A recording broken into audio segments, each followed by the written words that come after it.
بسم الله الرحمن الرحيم. السلام عليكم ورحمة الله تعالى وبركاته. داوديال إدلكين بميل كستو أدجوكتان halkan waa Africa TV4 oo aad si toos ah u daawanaysaan kusoo dhawaada barnaamijka dhalinyarada maanta oo aad toddobaad walba maalinta Jimcaha hadaan oo kale si toos ah u daawataan. sidoo kale barnaamijka waxa asigoo ku rogaal celisa daawataan ama ay idinku soo celinaa maalmo kale oo ka baxsan maalinta sida tooska ah u daawanaysaan. barnaamijka inta socdo waxa idin la socodsiin doona anigoo ah Cabdikaamil Yuusuf Maxamuud waxaana igu martiya oo barnaamijka igala qayb gali doona maanta saaxiibkay Dr. Xasan Abuukar Muudey oo dadka qaarna Xasan Xamar ay u yaqaanaan dhalinyarada iyo sidoo kale Xuseen Cabdullaahi Maxamed oo labaduba kamid ah aqoon-yahanada Soomaaliyeed ee dhalinyarada ah ee ku nool dalka Suudaan wax ku barta. sharaf ay tahay waan ku faraxsanahay inaan kasoo qayb galiyo ama ay igu yimaadaan stuudiyaha kusoo dhawaada marka hore Xasan Xamar kusoo dhaw barnaamijka. intii aad ugu dhawahay aadan ugu mahad celinayaa mid kale waxaan u mahad celinayaa mas'uuliyiinta TV-ga Channel 4 mid kale waxaan aad ugu mahad celinayaa kaamiran maaniyaasha iyo daawadayaasha dhamaan waan u mahad celinayaa waxa jazakallahu khayr jazaa anagana waan ku mahad celinaynaa Xasan aad baan ugu faraxsanahay in barnaamijka dhalinyarada anaga la soo qayb gashid sidoo kale waxaan ku soo dhaweynaynaa Xuseen Cabdullaahi Xuseen soo dhaw bismillaahir rahmaanir rahiim wa salaatu wasalaamu ala rasuulillah aad iyo aad baan ugu mahadsantahay saaxiib Cabdikaamil dhammaan iyo doctorkii kala qayb galay barnaamijka waxaan ku leeyahay waa mahadsantahay جزاكم الله خير aad baad mahadsantiin daawadayaal barnaamijkii fataawa barnaamijkii dhalinyarada maanta aynu gudagaleena dabcan inta badan waxa iga barateen inaad soo gudbiyo barnaamijka fataawaha oo afkayga ku badan kara lahada galabta barnaamijkii dhalinyarada maanta aynu ambaqaadena barnaamijka waxaynu kaga hadli doonaa toddobaadkan oo raggan martida iyo ahna igala falanqeyn doonaan qodob ku saabsan baraha bulshada ay ku xiriidho sida Facebooka, WhatsAppka, Twitterka iyo waxyaabaha la midka ah saameynta uu ku leeyahay horumarka dhalinyarada hadii aan si muqaddama ah markaasi u guda galno barnaamijkeena ihsaa'iyaadkii ugu dambeeyay sanadihii la soo dhaafay sanadkii ugu dambeeyay kamid ahaadee waxa ay leeyihiin baaxisiinta Facebook oo kamid ah wasaa'iladaasi wuxuu gaaray dadka isticmaala iyo isgareeya 2.5 milyan oo qof sidoo kale waxay leeyihiin dadkaasi caalamka oo dhan ku nool intaas la eg sharqul awsad marka la eego oo wadamada muslimiinta ee carabta wadanka Suudaan iyo wadamada la midka ah boqolkiiba 24 qof oo kamid ah dadkaas caalamiga ah ay isticmaala markii tafaasiil ay u sii galaan waxay leeyihiin Facebook oo kale 1.35 milyaar oo qof ayaa use gareysa oo isticmaasha 68 qof oo kamid ah boqolkiiba dadkaasina waxay ka galaan mobilku wuxuu saaray in wasaa'isha aad loo isticmaalo dabcan Twitterka waxa leeyahay 284 qof ayaa markaas asna isticmaasha 90% waxay ka isticmaalaan mobilada sidoo kale Instagramka 300 oo milyan oo qof ay isticmaasho mobilkan waxa ka gala 98% Instagramka waxa umaleynaa nasiibkiisa inuu noqdo mobilku in laga galo mar hadii sida ay tahay isticmaalka inta uu leeyahay dabcan saameynta inta ay la ekaan doontaa qayb iijaabiya iyo qayb salbiya isugu jirta marka hore intaynu si cumqi u guda galin barnaamijka aragtidiina wasaa'il ijtimaaciga bal isoo bandhiga oo sidee u aragtiin wasaa'il ijtimaaciga iyo isticmaalkiisa heerku gaarsiisay Xasan Koore. Okay Cabdikaamil aad u mahadsan tahay barnaamijkan social media waa barnaamij horta aad u muhiim ah mid kale inta dad anaga naga khibrad badan naga way aragsan naga horumarsan dadka dhanka tacliinta xataa ay hore uga hadleen barnaamijkan social media waxa la dhahaa waa silaaxdii xadeen ah صحيح oo dhinacna waxyeelo saameyn iyo dhibaato keeni kara dhinacna faa'iidadiisa ay badan tahay tusaale ahaan kan shakhsiyan aniga xoo ahaa waxaan isleeyahay dhanka wanaagiisa aad u badan saameyntiisa aad u yartahay dabcan saameyn uu leeyahay dabcan laakiin wanaagiisa badnaan kara dabcan san aniga isleeyahay okay social media adduunyada hadda wuxuu ka dhigay oo ka yeelay hal qol dadku wada jira camal waayo waxaad arkaysaa maanta wax America ka dhacay anaga hadda Suudaan ku leenahay gaar ahaan Khartoum ku noolnahay wax xaga ka dhacay daqiiqado gudahoodan ogaanayna sakina wali mid kale inta Soomaali wax ka dhaca laga yaabaa daqiiqado ka hor in isla markii aad hesho marka adduunyadii isku furay dabcan marka xoo ahaa oo dhankaas laga eego midda kaleento communicationkii adduunyadana wuu sahlay dhanka fiberka communicationkii adduunyada wuu sahlay sidoo kaleento dadka ku xiranna waxa waaye in xiriir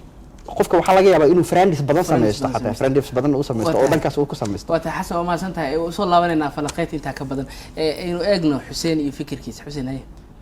wallahi hadda barnaamijka tawasulka oo dadka ay ku xiriiraan si aalad way badan tahay Facebook kaligiis maaha waxyaabo badan jiro oo dadka isku xiriiraan telefonka uu horeeyay kadib aalada kala soo baxay ilaa hadda caalamka u faafay aniga waxa arkaa in wax fiican yahay inkastoo xumaan lagu sameeyo laakiin fiicnaantiisa waa waxyaabo aad iyo aad u weyn waxaan xasuusanaa waqtiyada hore markii waxaa jiray in warqad qof marka inta ka tagayo postal isku diri jiray oo qofka waxaa laga yaabaa inay gaarto dhowr maalin kadib haddana waxaa laga yaabaa in waalidkaaga walaalaha asxaabtaada in wax ka yar ثواني oo daqiiqada in farintaada ay ku gaarto ama mubaashara ba isku aragtaan isku aragtaan marka waxaa dhihi lahaa wax aad iyo aad u fiican waaye aragtida ku saabsan iijaabi inay tahay yani faa'iido inay tahay waa isla qabtaan macnaha وهاجج وما سنتين مركي لجها هلا وسائل اجتماعية أو أساس شيء فإيدوين بدل لجها له واحد لنا عصعته سيد حسن وكده واجي وادو الحدينه قيبت وانا قبرك كوسيسو قيبت حمانتنا وكوسينيسا هدي إنه قد بدأ قار دول استعمال لك إيجابيات كأما وحيابها وانا قالوا استعمال إنه كهرين محاكم من نقول كار حسن runtii wallahi marka laga hadlaayo dhanka wanaaga social media wanaagiisa aad u badan yahay kan tusaale ahaan haddii aan ku soo qaato adduunyada hadda waxaa ka jiro dadka waxaa u badan dadka jaamacadaha dhiganaya waxaa laga yaabaa dadka qaar inay online jaamacado ay ku dhigtaan dadka qaar jaamacado online inay dhigtaan midda kaleento waxaa laga yaabaa qofka company leh mase ganacsi ku jira waxaa laga yaabaa inuu wuxuu ahaa advertisement inuu waxa ku sameeyo dhankii social media laga yaabay tusaale ahaan waxaa laga yaabaa maanta warka waxaa la dhahaa mataqaanaa calashaan marka uu qofka telefoon ku gudbinayo marka mase uu calling kaleeto waxyaabo kaleeto uu gudbinayo xataa TV-ga xataa waxaa kasii muhiimsanaya dadka dhahaan calashaan social media oo sida Facebook camal tusaale ahaan maanta waxaa laga yaabaa warbixinta yar adiga aad soo qortid waxaa laga yaabaa malaayiin inay akhrisato 50 qofood oo adiga ku la gareysay waxaa laga yaabaa 2,000 qofood inay friends leeyihiin 2,000 qofoodna ay sii aragto dhanka ganacsiga wuxuu ahaa waxyaabo muhiim oo ka qaataa waayo ganacsiga dadka qaar buu aad ugu tiirsan yahay hadda tusaale ahaan shakhsiyan waxaa la kulmay intaan hadda Soomaaliya jiray waxaa la kulmay dad ganacsato ah waxay ku leeyihiin barnaamijka WhatsApp ka camal hadda dhanka WhatsApp ka ayaga zaid xagga loo isticmaala WhatsApp ka waxay ku leeyihiin faa'iido zaid aan ku qabnaa waxaa laga yaabaa koob mase ii sheeg waxaan cabitaanada la caba tusaale ahaan wuxuu yaalaa tusaale ahaan ka soo qabo Pakistan cabitaan yaala sabir laga soo qaadaya WhatsApp lagu soo diraya bil cabitaankaas hebel uu ku leeyahay lahaaya ma fahantay marka si fudud fariin u dhiidaraya waxaa laga yaabaa daqiiqado gudahood inuu cabitaankii la wareego ma fahantay marka kambaniyashana faa'iido u yahay ardaydiina sidoo kale faa'iido u yahay waxaa laga yaabaa inay waxyaabo badan ka daalacdaan waxyaabo badan ka akhristaan sida badan research ay ka sameeyaan dadka baxdiyada loo diraayo fariimo ay isku diraan inay ku kulmaan xataa ma fahantay dhibaato kale inta uu leeyahay laakiin dhibaatadiisa marka la intaan ka hadlayna qaybta dambe ka hadli doona dhibaatada maxaa ku dari lahayd intuu ka dhawaajiye Xasan Xamar wallahi waxyaabo lama soo koobi karo waxyaabo baran jiro oo faa'iidadiisa uu leeyahay sida hadda uu sheegay Xasan oo ka dhawaajiye aslan mid hadaan qayb aan ka qaadanaa aaladda xiriirka sida Facebook oo kale Facebook wuxuu ku bilowday waxay ahayd arday in arday ahay jaamacadda dhiganay galaaskiisa ku bilaabatay si isku xiriiraan kadib waxa way jaamacadda wadankan inuu ku faafay kadib tadawur sameeyay caalamka faa'iidooyinkiisa kale waxaa kamid ah dad waxaa jiro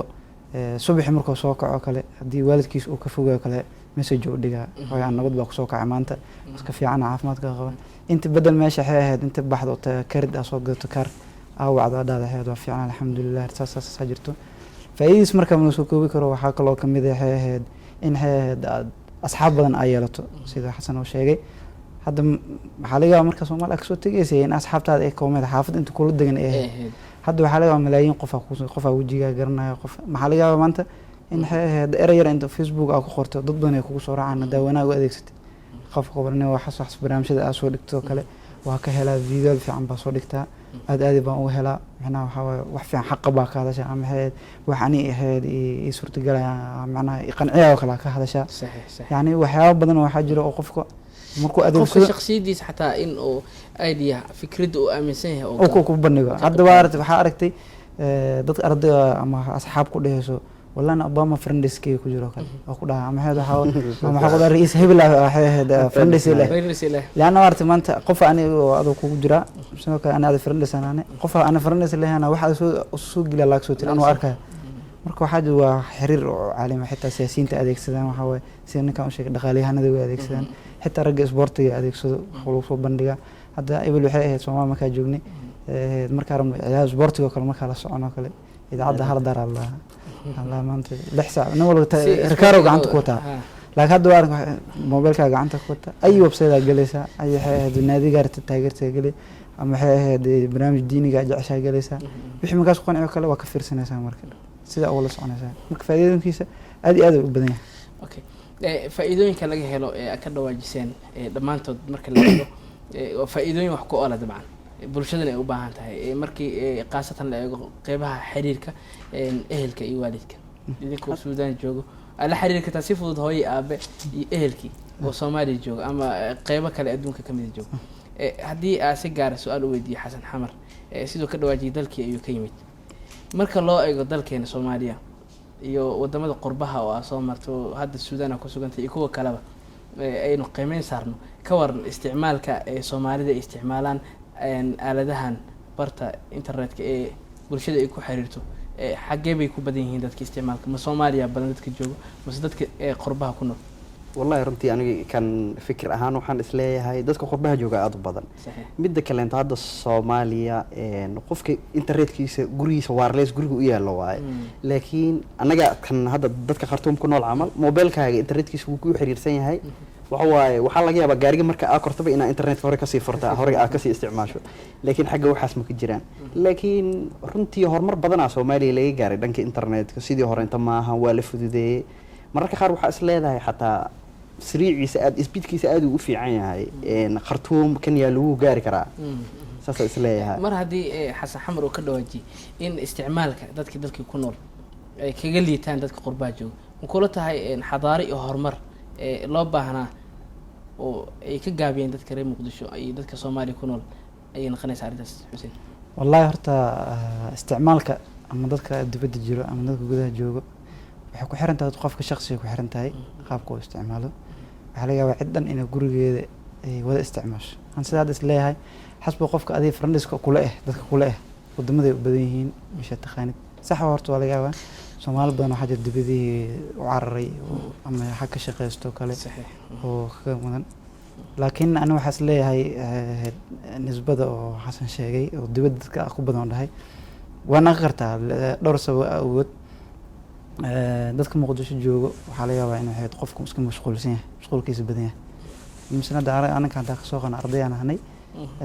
marka ka soo baxno muxaadarada kale ama hay'ad casharada aan soo dhameysano xaafadda ma hayna xaafadda markaan imaano wax shaqo noomayaan male dadku bulan aada weeyriyahay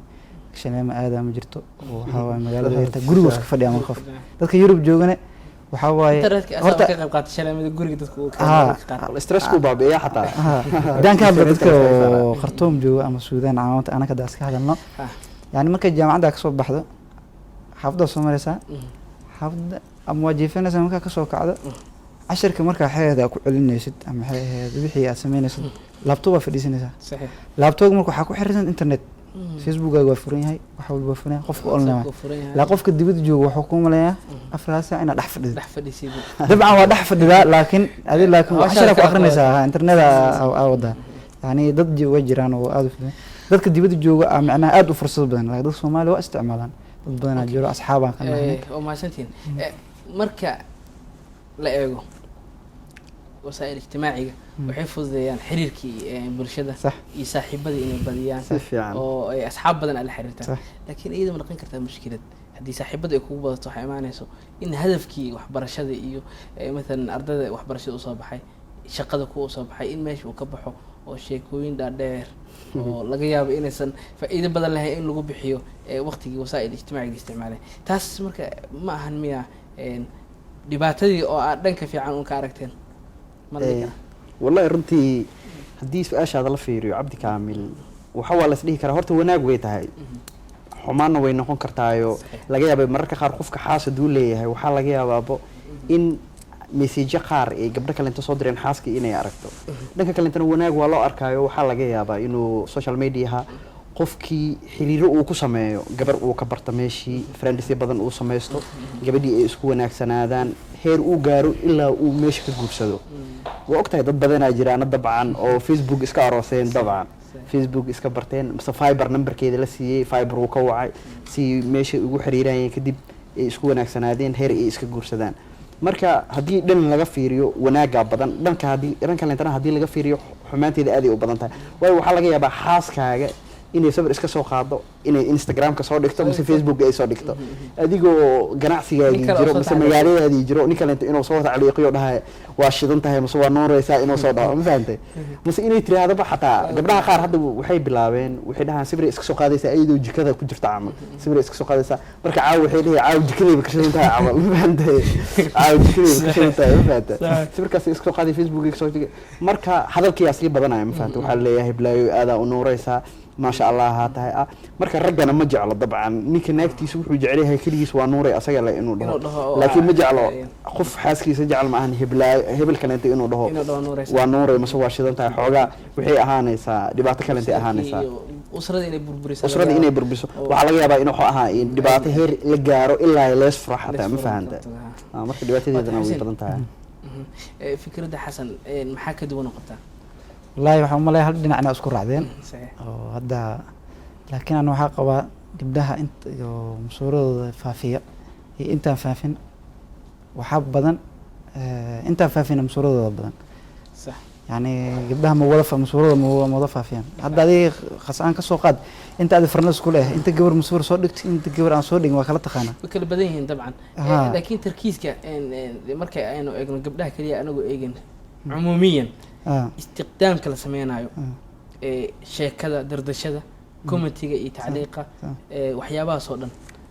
soo kama qayb qaadanayaan in waqtigii qofka ay ka xanibaan wallahi ahdaafti asaasiga ah uu gaaro way wallahi harto waxay ku xiran tahay shakhsi dad waxa dadku isku mid maanayna bulshada misalna kala hadda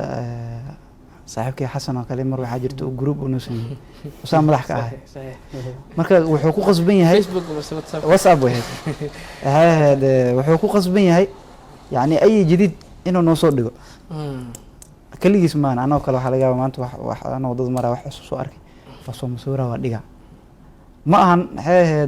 waxa ugu talagalay 5 daqiiqo ama 3 daqiiqo in masuurkaas aan soo dhigo dadka aan la wadaago wallahi meesha ka keenay anuna arinteeda waxay dul soo direen aan ilaawin صحيح marka waxa ku xiran tahay qofka xasba waqtigiisa uu isticmaalo iyo heed soo u fikiro oo soo u fiiriyo laakiin waa jiraan dad xeed afraad saac dhax fadhiyo oo maanta in video iska duubayo ay qof soo jawaabo aanay warka soo baxsho u celihaa isla markii iyadoo minad ka soo warin inuu celina oo u jawaaba marka waxa xasba wuxuu ku xiran tahay qofka ku xiran tahay hadda waxa jirtay fanaan caan ah nin mumassil وأنا أمريكاني صح مكو حلا يدي مسؤول مكا سودي تنفيذ سودي تدك وما جواب سيد الله محنا سووا كان مرك محليه مسؤول مكو دي وحلا دقيقة دي كون قف إني صوت كوم تجلس حوك أنا مرك شركة دي وحوجي موبايل كيس ورسالة ساس أسوأ مرك marka ma awal marka inuu qof walba dhaw ma santahay masuulkiisa ka soo taale ha dadka mushaahirta oo caalamka ciyaarto ahlaan hadii fanaan ahlaan hadii siyaasiyiin ahlaan kama jawaabaa inta badan oo aragtay صحيح ma qofka ku xiran وما santahay بالمناسبة waxaa jirta ihsaa'iyad kale iyana Suudaan lagu sameeyay dalka Suudaan maadaama istuudiyaha ku sugan Suudaan ay tahay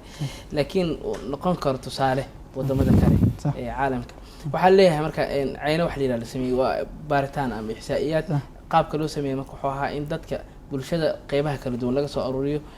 qaybaha bulshada ka kooban yihiin meel isugu keeno kadibna dadkaas su'aalo la weydiiyo jawaabihi su'aalahaas ay ka bixiyaan ayaa waxa markaas lagu qiimeynayaa in ay tahay waxa bulshada wadankaas ku nool oo dhan ay qabaan yani boqolkiiba intaas waa sida boqolkiiba intaas waa sida marka aynada la sameeyay marka waxay leedahay Suudaan ilaa 3 su'aal oo muhiim ah ayaan kasoo qaatay marka intaan gelin ceenadaas waxaa markaas la soo gaaray xilligii barnaamijka inuu soo nasan lahayn markii inuu kusoo laabano ayuuna ceenada iyo baxtigaas ku saabsan iyo qaybta dambe barnaamijka inuu gudageli doonaa weli barnaamijka dhalinyarada maanta ayaynu ku guda jirnaa daawadayaal aynu usoo biyo cabno usoo yara nasano barnaamijka halkii ayayna kasii ambaqaadi doonaa goordhow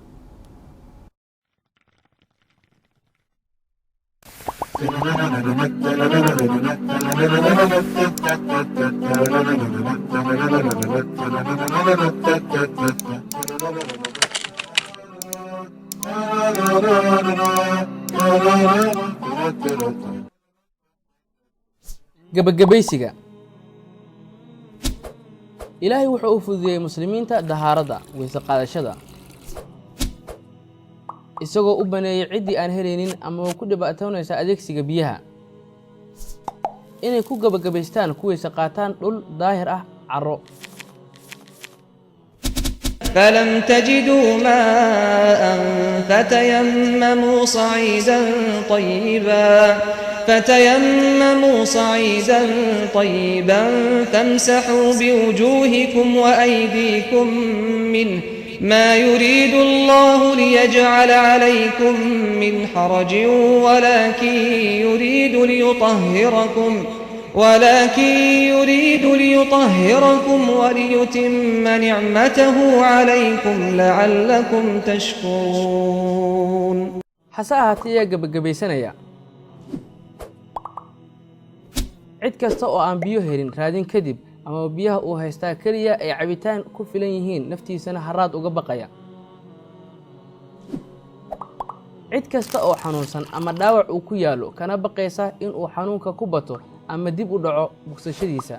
cid kasta oo aan helin biyo aad u qabow mooye isla markaana aan awoodin in ay kululeysato biyaha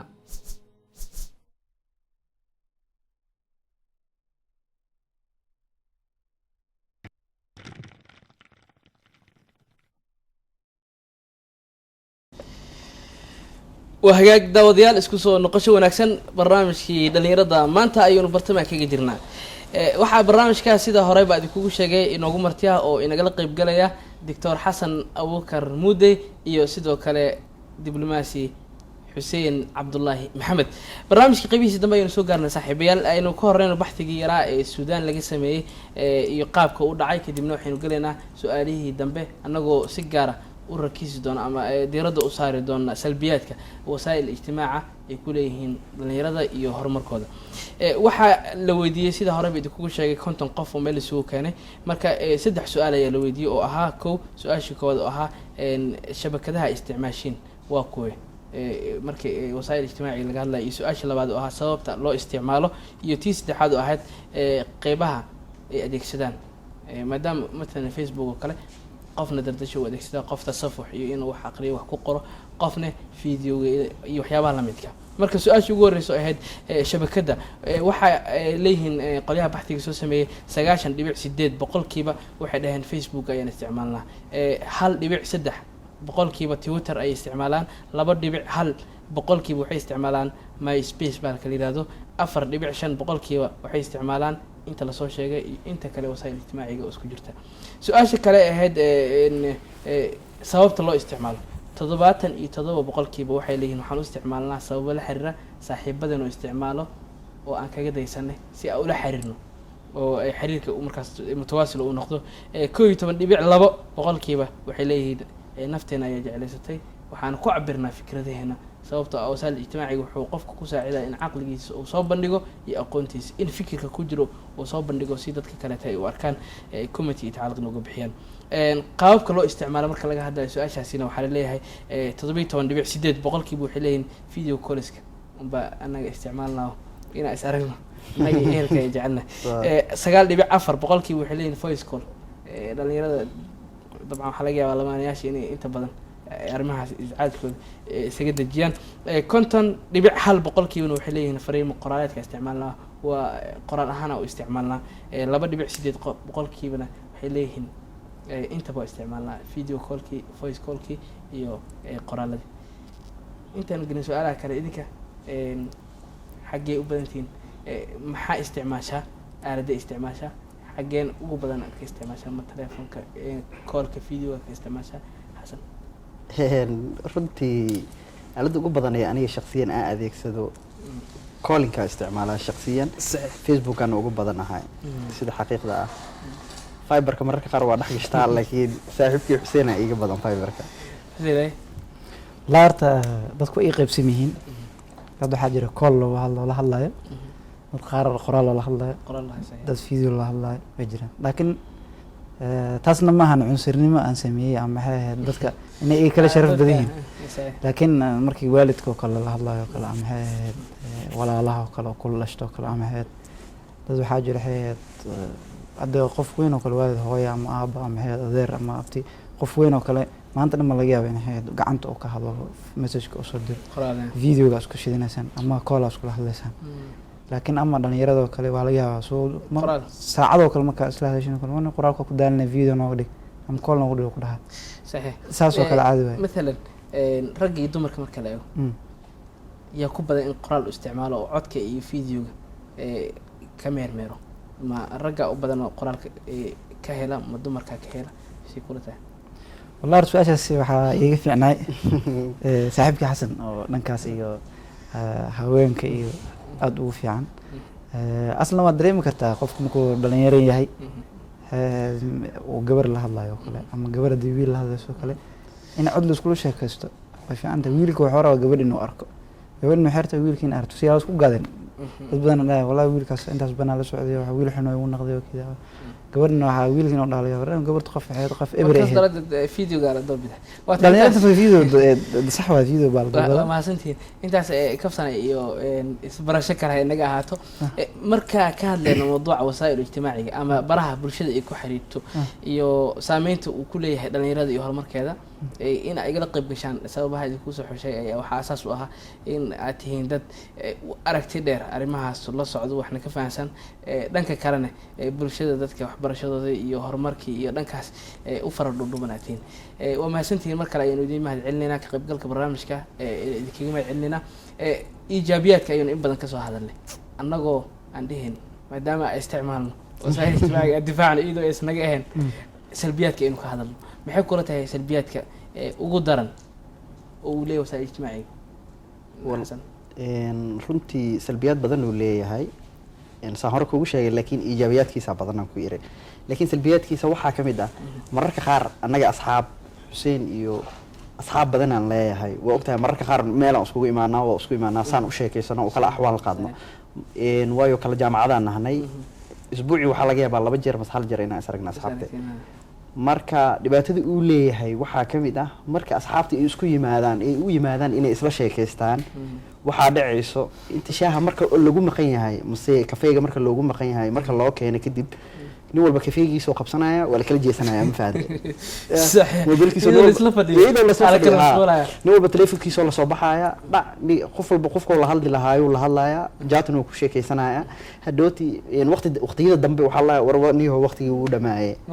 markale inta asarkayna haduu ilaahay yiraahdo sidii lagu kala tagay ayadoo la qanacsan yahay si marka waxaan isleeyahay dhibaatadiisu waxa isku maasho waxa yiraaya hadafkii laga lahaa meesha ka baxaayo marka dhibaato badan uu leeyahay dhibaato badan oo kalifaaya waxa ku daray Xuseen wallahi dhibaatadiisu horta ma soo koobi karo Xasan waxyaabo sheeg way kamid yihiin horta dhibaatada ugu weyn horta baalka ma leh ilaalin ma leh riqaabo wax la sida luqada carabiga naqaano laana waxa waaye dad waxa jirto wixii xiran soo gelinay ninka gaalka sameeyay wuxuu ka dhigay meesha wax la hayo xiriirta qool ama wax la dimuqraadi na waxa aflaam abaaxi soo gelinaya na musawiro xun soo gelinaya ha marka ninkaas wuxuu ka ninka ra'yigiisa u dhaaf qofku ku xiro soo gelinaya horta baasho meesha horta waa ibre ka tahay midda kale oo salbiyaad kale waxa kamid ah sababta maanta ra'yigan soo dhigay ra'yigan soo dhigay waxa uu soo dhigay in laga la qayb qaato dada waxay arkayaan dada waxay qaadanayaan in aan qofku durayo ama xid qofku durayo qofka soo giloocayna warnimo saas baa tahay hebel baa la jirtaa hebel asoo si cilmiyaysan uga naqaashin mawduuc noo naqaasho sidoo kale maanta sida laga warqabo qofka fikradu uu ku qaldami karaa markuu soo dhigay laakiin muhiimadu ma aha ma ina dhaadu waayo maadaama fikirkan aad soo dhigto ku maasan tahay qofku waa soo dadaal mugta waqti soo geliyay nadoo soo qaatay oo halo soo galaa dhibay ku tahaa marka waa inaad dagaal iyo buuq iyo inaad ka horgeysid maaha inaad dhaheed waa maasanta laakiin baash meesha mase ka khaldan tahay toos inaad dhahdo waxay ahayd waxyaabo kale waa jiraan waxay ahayd qof markuu adeegsanayo oo kale waxa waaye masanoo kale xasan iyo anoo kale ama adoo kale waxaa laga yaabaa in waxay ahayd masuulka anaa akhbaar soo dhigay labadiinoo kale waa ii camirteen xuseen waa fiican tahay nin wax fiican aad ka soo hadashay rag kale waxay arkay rag hal qol isla fadhiyaan buu waxa inay anaga nabaabi'een rabaan oo kale qofka hore dagaalka galayo saas u sameynaa nin saas maanin marka dii loo fiiriy dhanka caruurtana aaladan waasac iska waay waxa waaye atfaalka waxa waaye soo u wada oo kale Facebook samaysto kale wax samaysto kale masawir oo akhlaaqi u arkaa wax barnaamij aan caajibin oo arkaa qofkuna waa yaryahay waxa la qof waayeel oo kala isticmaalo falkool waa lagu waxa waaye dadka dhanna isticmaal hadda waxay noqotay sidii oo caalamka waxay ahayd ninka ugu horeeyay TV-ga muusanay Mareykanka waxay yiri maanta wixii ka balaa caalamka hal xaafadan ka dhigo yani hal tuulan hal caalam asbax qariyo dhah tuulayro ka dhigo dadkii oo dhan halkaas ana TV ma jirin hada xilligaasi TV-gu wuxuu maanta kadib waxa aan Mareykanka joogaa meel hebel leeyahay fiirsaw dhah yani hadda sax waa nin Mareykanka joogo nin Soomaali joogo nin Suudaan joogo nin kan حاليا حلقة حدنا هذا ويب زيادة وارت فيسبوك معلومة وحلوسو زيادة وحلا فيديو أونلاين يعني هذا كالبرنامج كان تكبحه وكال موبايل كصبح سنة داونينا إذا في عنتها لكن أنت ماش كوجي تخفى قداني وأساس معهني وفوضاك وداني هذه سلبيات كيس أدو وحني هاي لكن حسب شخصي وكحرن تسدو أديك سدو هذه حواي خير هذا أديك خير كو أنفع هذه الشرع أديك ستني شرك كو أنفع لكن محرجية ومدة حواي خيرك إني ودي أشجع على سؤال هذا وما سنتها ولي برنامجك اللي ما تيجي نكون جزء جرنا ومهم إنه كهذا الموضوع عن أو إنه فكر كان صعب برنا صعب اللجنة وحلاقي بقى إن داوديال فكرة دي فكرة كده ونقبل إجران حقيقة أو أميسان إذا كمرة هذا ترادين إيجابي جيس أبدا يعني فإذا لقيها لا أبدا أترادين يجي أميسين خسارة لقيها له إنه بدنيه iyagoo ku cabiraya khaasatan wixii la arkay dhalinyarada isticmaalaysa inay aqoon lahayn in diintiisa ay liidato oo diinta aqoon badan oo lahayn ama waxyaabaas ay isticmaalay baalkii markuu isticmaalo fikradihii ay shisheeyay dhibaatada ku ahaa diiniyan dhibaatada ku ahaa dal ahaan iyo wixii marka qofkii uu sida uu aragtay in hadda caalamku dhalinyarada kale waxay u labistaan ama ay u jartaan timaha ama ay u socdaan ama ay u fariistaan ama waxyaabaha lagu soo gudbiyay wasaa'il ijtimaaciga khaasatan alaan marka hore TV-yada ayaa laga daawan jiray mar haddii saa ay tahay marka soo idinka naftarkiina ma ahan in wax aad ku qancin kartiin dadkaas aad sheegtaan ama dadkaas fikirkooda aad qaadataan runtii cabdikaamil aad u mahadsan tahay horta waxaa ogaanaysaa mataqaanaa aslan adduunyada dadka xumaatada faafiya waa dad aad u liita midda kale kiliibyada marka la fiirsanayo waxaa laga yaabaa video aniga inaan soo dhigo mase adiga inaan soo dhigto mase wadaad uu soo dhigo wuxuu ahaa oo dadka wuxuu ahaa shiiq ah inuu soo dhigaa laga yaabaa okay waxaa dadka fiirsanaya fikradahaas wanaagsan ee diiniga ah horta aad ay u leeytaan ma fahantay midda kale aad ay u yaryihiin marka waxaa laga yaabaa inuu qofku ku soo qoro waa shiiq hebel الموضوع عصفو كهلايا مركو وكو عاجزايا حتى ما فهمت لكن فيديوهada qaar waxa lagu soo qoraya waa video shidan adaaba qosol la dhici doontid dadka dhalinyarada aadi ha ila hadlin amal ma fahantay marka videoga marka ay gashid xogaa waaba qancaysa ma fahantay dadka qaar way iska qancayaan oo waxay isdhahayaan ma sha Allah video fiican waa marka saas isdhahayaan dhanka kale oo xumaatidiisa badan marka la leeyahay in gabdhaha qaawan oo Soomaaliya la soo dhigaya gabdhaha qaawan oo nikinaya waxyaabo badan la soo dhigaya been maaha in faaxishooyin badan ay jiro intaas oo dhan waa la soconaa laakiin haddana saasay tahay dadka intaas sameeyo way yaryihiin midda kale inta dhibaato jirtaa waxay tahay waxa laga yaabaa wiil iyo gabar friends caadi inay yihiin si qaas sabri inay isku diraan laga yaabay muddo kadib inay isku dhacaan asaga wada kale intuu mara ma laha wuxuu sameeynayaa inuu Facebook-gi gabadhii sawirkeedii u dhigo si uu ayadii gabadhii u ceebeeyo marka waxa dadka qaar markay arkaan waxa la isleeyahay war gabdhihii Soomaalidu way halaabeen gabdhihiisa marka waxa aha halkaas nina ahleeyay ma fahantay moogay gabdhihii ma haleysna shakhsiyaadkaas yar oo farkutiriska gabdhihii haleeyay laakiin gabdho oo ayagana shakhsiyan oo iska tireeyar way jiraan oo ayagana sidoo kale iska xum oo waa aragtay Instagram-kay horta u badan yihiin gabdhaha aadka u liiliita ma fahantay baltog barnaamij laha jiro dadka oo dadka Nairobi jooga aad u yaqaano waxaa looga hadlaa xumaatada oo kaliya baltog waa soo galay waxa lagu dhahayaa isha habeen waxa iiga sheekeynaa yar oo jooga Khartoum wuxuu leeyahay asaga xaggu ka yimaaday Nairobi ka yimaaday marka wuxuu leeyahay su'aalaha qaar markaa ka jawaabi weysid wiil iyo gabar waxa doontid ahow shaarsiiba leela shaarsiib barnaamij laha hajro ma fahanti shaarsiiba leela halla su'aal la weydiinaya haduu ka jawaabi waayo waxa la lahayaa haye شارك اسكسيب ادو شات الان فيديو كولين واي طبعا فيديو ولا اسكفير سنه ادو شات الان شارك مسيسا والله طبعا اتفاقيه بكبتها ما فاتي جروب جاتن واي طبعا سيغوني الله اسكو شيكيسنايا سؤالها اخر انت بدن قبدها خوها بدي dadka wax weydiinaya ayaga ahaanayo su'aalaha way weydiinaya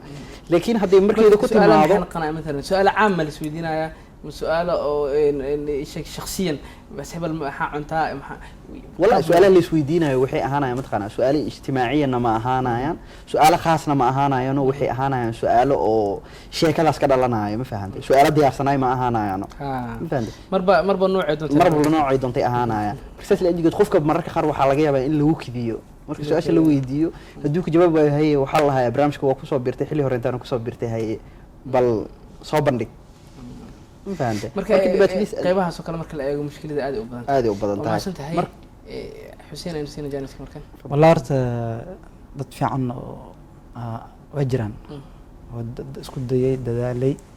in hay'ad waxyaabo foosh xun dadka soo galay la hadlaan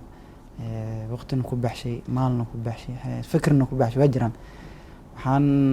dadkaas kale wax ku baraaji lahay hay'ad inay ka daalan dadka yani دي Soomaalida waxay tiraahdaa fartaado xumaatana falaq ay ma harto marka waxaan walaalaha xun oo macna wax soo adeegsanayo ama hay dadka ku dhibaayeen waxaan ilaa horta inay iska dhaafaan anaka ka arday ahaan ama hay dadka wax barto kala daana Soomaalidii waxaan rajaynayaa in hay wacyi gelin la sameeyo kale barnaamijyada la qabto kale dadka loogu deeyo xumaanta faafinayo website waxa jiro qof wax ku soo qoraa والله هبل ساسو هبلا ساسو وبسيت كان كدفو سي دبراع وكدها marka qaar wax laga meel eber u geeyaa usahaas waxa u dan website kaas aad gashay asoo boqotay oo $1 ku dhacay anada Soomaaliland waa aragtay meesha wax xumaan ka jirta dil oo wada aadayn laakiin niyahow maclish waa ka dhaxgalaya laakiin xumaatadii hadda wixii gaartay laakiin waxyaabo qariib ah mararka qaar aniga ayaan dhaxas waxa arkay gabar Masri joogta liigu yiri oo dhahayso waa qariibsaday ma fahantay marka arkay arintaas waxay leedahay aabaheeya ay kufsaday ma fahantay group soo gelisay marka waxay sheegtay ninkii magaciisa odaygaas ay dhalay hebel kaas la lahaa marka waxa dareemaysaa in shareeray wadataa video ay ka hadlaysaa alasan waxay abuuraysaa sumcad darro magaca shakhsigaas leh ma fahantay marka waxa laga yaabaa in si gabadhaas uu saabu ahaan oo shakhsiyaas ay maagan tahay marka kan tusaale ahaan waxa la leeyahay maanta amal Abdi Kamil ahaan waxa la leeyahay in Abdi Kamil waa shakhsiyan friends ahaan jirnay waay laakiin shakhsi aad u xun waay way xumeeyay hadii ay run sheegayso waxa la rabay dadka inay wax u bandhigtay rabtay dabcan aabeed inuu xun yahay inay umada dareensiisay rabtay waxa la rabay inay xooha wajiga iska soo furto soo horfariisato umada ay wixii sheegto suuragalba maaha moogta anaga dad islaam aan nahnay dad Soomaali aan nahnay dhaqankeena wax walba naga xakameeynaayo dhaqankeena celinaayo waxaas hatta tan diini ahaan diiniyan dadka Soomaalida waxa laga yaabaa hatta mararka qaar dhaqankoodaba diinaha ma fahanta inay gabadha xoo ahaa in shareer qaadato inay gabadha is asturto xishooto anaga waxa soo ah dadka qaar ayaguna diiniyan aysan ka ahayn laakiin akhlaaqiyan waxay ka tahay calashan dhaqan ay naga noqoto gabadha haday gabsaar la'aan banaan ka soo baxdo waxa leeyahay war ma gabsaar qaadati dama is asturtid way magaalada aan ku noolahayna waa aragtaa way gabadhii aabaheedu daba socda ayuu sarwal James xiran fanaanad dab ay ugu jirto madaxa qaar uu qaawan yahay masaxaaskiisii oo madaxa uu qaawan yahay iska daba socdo asagana khamiis dheer oo wataayo waxa la leeyahay sheekh iblo waay ma fahantay marka dhaqankeena anagana xadidaayo dad saas ahna way nagu dhex jiraan oo wixii si haleynaa okay waxa raba su'aalo kooban in aan weydiiyo waxa rajeynaa su'aalaha ee soo socda maadaama ay noqon doonaan su'aalo badan in aan isku dayno sida ugu kooban in jawaabta aynu soo bixino su'aasha koowaad waxay tahay in weydiinayo su'aalahan markaynu eegno in WhatsApp-ka ama Facebook-ka ama waxyaabaha la midka Twitter-ka qofka markuu soo geliyo shay xun wuxuu helaa leega ugu badan iyo comment ugu badan markuu soo geliyo shay fiican qofka wuxuu helaa commenti yar ama comment ma helo hal leeg laba leeg iyo wax lamid ilaa qofka marka uu ku dhaco kasaad ama inhizaam uu ku dhaco biro islaam mardaba waxaan comment lagaga soo bixinayo waxay xumaa qor arintaas maxaa u sabab ma dadka xun ku badan isticmaalka baraha bulshada ma dadka xun baa ku badan mase wax xun qiimo badan sidii wax u jiraan wallahi aniga shakhsiyan waxaa i'tiqaadsanahay dadka xun ma ku badna meesha dadka wanaagsanaa badan laakiin dadka qaar commentiyada badan ay helayaan mas'alaadka badan ay helayaan waxay tusaale u tahay commentiyada qaar marka ay fiiriso dadka waxyaabaha xun soo qora badi waa lagu caayaa commentiyada waxaa la lahaa waxaan ka bixi ilaahayga u laabo xisho commentiyada badan la dhiibaya laagta qaar bixaysana dadka qaar waxay isdhahayaan ha gudubta ma fahantay laakiin dadka qaar ma fahansano laag marka aad waxa saaraysa calaashan micnaheedu wuxuu yahay waa jeclaaday ma fahantay waxaan xoo ahaa way ii baxayaan oo waa ku qanacsanahay micnaheedu waay ma fahantay haddii laag saarto dhibaato ka liftay ma fahantay marka anigu waxaan dhihi lahaa walaalaha oo waxyaabaha xun soo gelinayo horta haga digtoonaadaan dadka laagta saarayana laagta micnaheedu wuxuu yahay waxa waan ka helay ma fahantay marka waxa waa ka helay aad dhihaysidna dhibaatadeeda leedahay waxyaabo xun inaa waa ka helay aad tiraad waxaan la yaabay oo hal shay aan la yaabay aniga shakhsiyan shakhsiga wuxuu soo gelinayaa kaniisad sawirkeeda iyo masaajid sawirkiisa wuu isku soo dhejinayaa wuxuu leeyahay ilaahan kugu dhaarsheeye yaa taageersan tahay haddii aad xoo ahaa muslim tahay masjidka laagsaar halahaas wuxuu leeyahay wuxuu rabaa inuu comment badan inuu helo iyo laag badan midda kale wuxuu ku soo qoraya jimcihii camal waxa u badan hadaa Facebook gashay waxa lagu leeyahay ilaaha kugu dhaarshay nabigaaga ku salli war ilaahay umadaha ku dhaarinina haddii nabiga ku salli aad rabtid inaad dadka wax xasuusiso nabiga ku salli u soo qor dadka ha ku kallifin ninkii markuu arko adiga ajira kuugu soconayo qofka markuu arka asaa ku salinayo laakiin qofka inaad dhaar geliso aad tiraaho nabigaaga ku salli ay waajib kaga dhigto dhibaatay leedahay dhaaftid waxa kugu dhacay musiibadaas kugu dhacayso 16 qofood inaad gaarsiiso waay waxa waaye kalaam faariq waa ma fahantay Xuseen wallahi horta xasan waxyaabo ka hadlorta sax waaye dadka horta xumaanta waxa waaye si diinta inoo sheegtay markii aakhir zamaanka la gaaro waxa la beenlooga la rumaysana runoogana beensanaa marka hadda anaka dadka xumaanta aan ugu badatay saxiix aan ugu badanay waxa waaye wanaag warkooda soconaya hadana waxa mugtay qabarka xun iyo qabarka fiican waxa la mugtay qabarka xun hortaga socod badan oo dhaqsi socod badan ha maanta haddii adiga mushkilo yar kugu dhacdo kale dhibaato kale ku dhacdo yani arifka dambe adduunka hore laga soo waca qarna dhibaato kugu dhacdo saasay tahay lagu dhahaa haddii wax khayr ah samayso kale ama qof caawinayso kale qofku ka gaabsanayo qofku baraarujinayo malaynaa wax fiican ah samaysay hawshaas ma jirto marka dadka waxyaabaha xun kasoo geliyo kale sida hadda aad sheegteen laag badan iyo wax badan ku raadinayaan isdhahay dadka waxay yihiin oo wadii ahaan Soomaali ama qeyr Soomaali hadii ah lahayn مثلا كان أنا محسوب قلي إنه فيديو قام هدافير ستو وحا أركيسا وح كايا كذا كذا ولي ما أركيس شخص ما هو أرتن حامش له شيء هرسوفير وصدها حال لو نكان شيء وفرتك سوفير أسويبتي دي أسويبتي صدها يعني وعاو مكتئب صحيح حليد أو أي رين مثلا كان مادي حبت كده على كده حافظ حقه أما هذا دوين حبت على جوري هلا قال لا ولا عبس جري marka dam dagaalada ay bateen oo soo weynaaday 2000 markii soo gaaray hogaamiye kooxeed ay bateen kale ala soo fiirsadaa madfac xaq ku dhacay ma xaq ku dhacay wala kala carra meeshaas wax ku dhacay wax ku gaaray la soo fiiriyo Allah hadana idaacadaha dadka hadlaayay wixii waa ziyaadeen mar qofku wuxuu dhahaa qofkan wuxuu uu ku dhahayo waxa hadhaafin oo kale sargaar uu dhahaa marka dadka saas ay laagtay midda kale horta dadka qaarna waxay iska jecel yihiin mataqaanaa xumaantii jecel yihiin inay dhageystaan tusaale ahaan maanta haddii Soomaali markaan joogaan maqli jiray maanta BBC da qof aa dhageystay mise VOA da tusaale ahaan qof aa dhageystay marka oo aad weydiiso wargalabta BBC da maxay sheegtay marka aad tiraad wallahi caadi wuxuu ku dhahaa warow dhan wuxuu kaaga bilaabay maanta haddii magaaladii nabad ahayd aysan waxba dhicin wuxuu ku dhahaa maanta waxba ma sheegin ma fahantay calaashaan haddii dagaal akhbaarta kale akhbaar ma aha ma fahantay laakiin dagaal hadday dhici lahayn maanta caadi ma ahayn oo ku dhahaa BBC da mise VOA da caadi ma ahayn marka dadkaasna way jiraan ma fahantay way nagu dhex jiraan noqdo muhiim ah oo loo baahnaa ku biirsaad u maasantahay su'aalahan soo socdo si kooban in ugu jawaabno saameynta aaladahan baraha bulshada ay ku xiriirto